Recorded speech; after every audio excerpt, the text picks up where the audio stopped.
Hey guys, JJ back here to give you another free play. This time it's going to be Red Sox versus Yankees. Total's 8.5. I'm seeing 105 or minus 105 on both sides. Game's going to be played April 16th, 6:35 p.m. Eastern Standard Time. Now, as of the recording of this video, the Brew Crew currently hold a 6-3 lead in the bottom of the fifth with Dakota Hudson, who I stated, I felt was being a little more luckier than good to start the year. He ended up getting shelled tonight at Miller Park for 6 runs. Now, Peralta didn't have a good start himself, but he only gave up 3 runs and kept the Brewers in it. When betting these games, all you can really ask for is that the starters hand the ball over to the pen with a lead. Regardless how this game ends, we were on the right side here. So I also want to say that try not to be, or you really shouldn't be so emotionally invested in your sports bets, specifically all your sports bets. I tell you all the time, for me, it's calculated. Take emotion out of it. I know it's hard, but the emotion ultimately stems from an addiction. Make your bet, grab the rosary beads, and say a prayer. If you're going to be betting long term, the least you can do is have the man upstairs on your side. Now, I go to confession once a week. I confess about the parlays and the teasers that I made. My priest always tells me, I don't know why you keep doing this. They're all minus EV bets. But I still find myself chasing them. My priest is also my bookie. He's really a great guy, I swear to God. In all seriousness, look, take emotion out of your bets.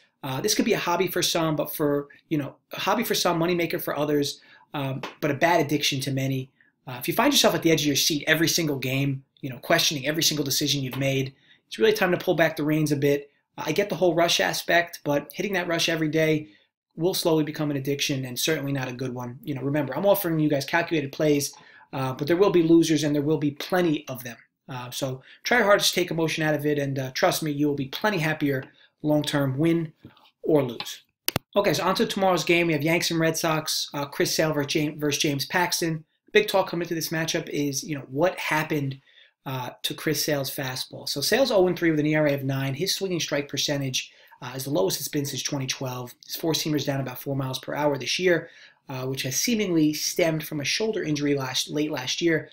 This did not stop the Sox from inking him to a big contract in the offseason. Now, Alex Cora doesn't seem to care all that much about that lack of fastball speed. He says Sale's struggles are all related or relative to his slider, which has been the best pitch in baseball for the last few years. Hasn't been the case for him to start the year. Here's the thing. The media is absolutely terrorizing Chris Sale, which gives him a blossoming opportunity for him to quiet the critics here. And why not against a team he has tremendous numbers against? So if you haven't figured it out already, I'm going to be betting the Red Sox tomorrow, minus 105. You want to know this season who's the third worst team batting average-wise against left-handed pitching?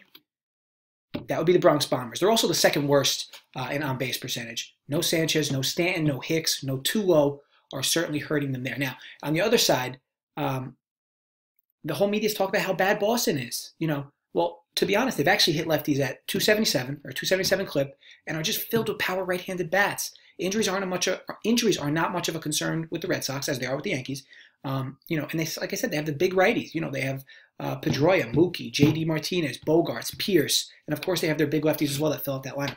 Now, Paxton is legit despite his rough start to the year, but he's had quite the struggles against this Red Sox lineup, and I would expect them to tag him up a bit here. Sale may give up a few as well, but the lineups here proved a huge advantage in favor of the Red Sox, especially with all those Yankees injuries. Now, also, despite Sale's woes, I still believe he's a better arm than Big Maple James Paxton. We have a spot here where we only have to lay 105.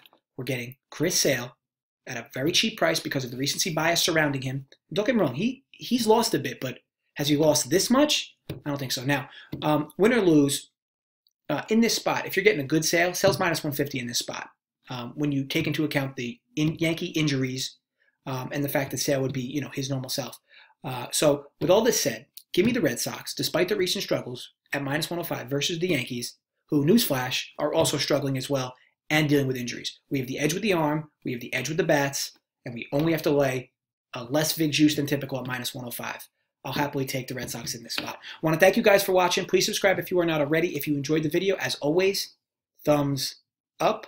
And please drop a comment below. There's a big slate tomorrow of games. Definitely looking forward to hearing who you guys want to bet, who your leans are. As you can see, I always respond to you on your questions on certain games for the day. I know I only have time to give you guys one video a night, typically. But, if you have any questions on other games, feel free to drop them below. I'll discuss some leans with you if you have any questions. Other than that, I want to thank you guys for watching as always, and I will be back soon.